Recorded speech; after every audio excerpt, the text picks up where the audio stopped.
type d'esthétique te correspond le plus? Il y en a tellement en ce moment que c'est vite facile de se perdre, mais ça peut être super pratique pour mieux s'habiller, pour mieux se maquiller, pour mieux identifier ce qu'on veut vraiment. Après évidemment c'est une vidéo légère, on n'est pas obligé de se mettre dans des cases, on est chacun unique, on peut très bien avoir 3 styles en même temps, tous les styles en même temps. Mais perso je trouve ça même cool de regarder ton groupe de copines et de regarder qui correspond à quoi, même si on est évidemment chacune unique. Déjà il y a les Vanilla Girls qui représentent les filles douces, les filles délicates. Elles ont généralement une énergie calme qui t'apaise quand t'es près d'elles. Au niveau de leur make-up, elles ont tendance à plutôt utiliser des teintes claires, à faire des make-up vraiment bien glowy. Elles mettent pas mal de bronzer, mais en vrai j'ai l'impression que c'est un peu tout le monde en ce moment. Au niveau des lèvres, la couleur est toujours accordée au blush et c'est toujours hyper glossy. Leur make-up donne vraiment une vibe douce. Elles aiment bien utiliser un petit peu de rose, mais pas trop, parce que leur couleur c'est plutôt ça. Elles portent plutôt beaucoup de blanc, beaucoup de couleurs crème, un petit peu ce style d'outfit très monochrome, tout ça. Et bien sûr leur caractéristique principale c'est souvent de sentir la vanille. Les Downtown Girls, alors ça c'est un petit peu la fille qui s'en fiche un petit peu de tout, mais elle a quand même toujours grave du style, tu sais pas comment. On dirait que c'est vraiment fait sans effort. Au niveau du make-up, on dirait que leur teint est toujours super naturel, elles ont pas l'air de mettre grand chose. Par contre l'accent est vraiment mis sur les yeux. Elles mettent du crayon noir, elles mettent du fard à paupières charbonneux, elles font des traits d'eyeliner charbonneux aussi. Pour la couleur des lèvres, elles aiment avoir soit du foncé,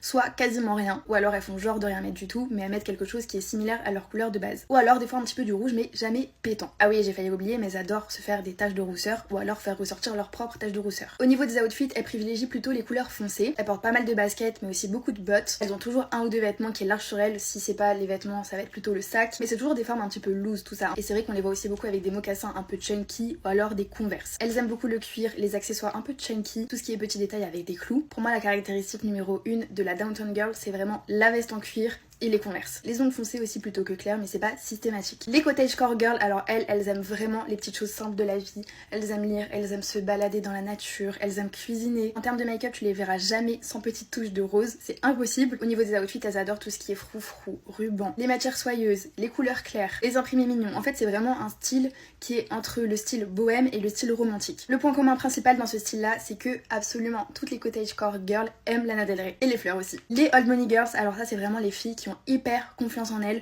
Quand elles arrivent, tu vois qu'elles, ça veut pas dire qu'elles sont forcément prétentieuses, mais elles se tiennent toujours bien, ça c'est sûr. Elles font hyper attention à ce qu'elles font, à ce qu'elles renvoient, et elles savent pertinemment ce qu'elles veulent aussi. C'est un petit peu la pote qui te donne tes conseils pour ta vie amoureuse, mais au final, elle arrive pas à trouver quelqu'un à sa hauteur. Genre ses exigences sont là, elle veut pas baisser ses standards, et elle a bien raison de le faire. Leur make-up, c'est vraiment le make-up type de la parisienne, du naturel, mais quand même bien clean. Tu vois pas qu'elles sont maquillées, mais elles sont maquillées. Au niveau de leurs outfits, c'est toujours des coupes simples, mais toujours hyper propres. C'est hyper bien taillé, tu vois que c'est de la bonne qualité. Elles, leur caractéristique principale, c'est vraiment les lunettes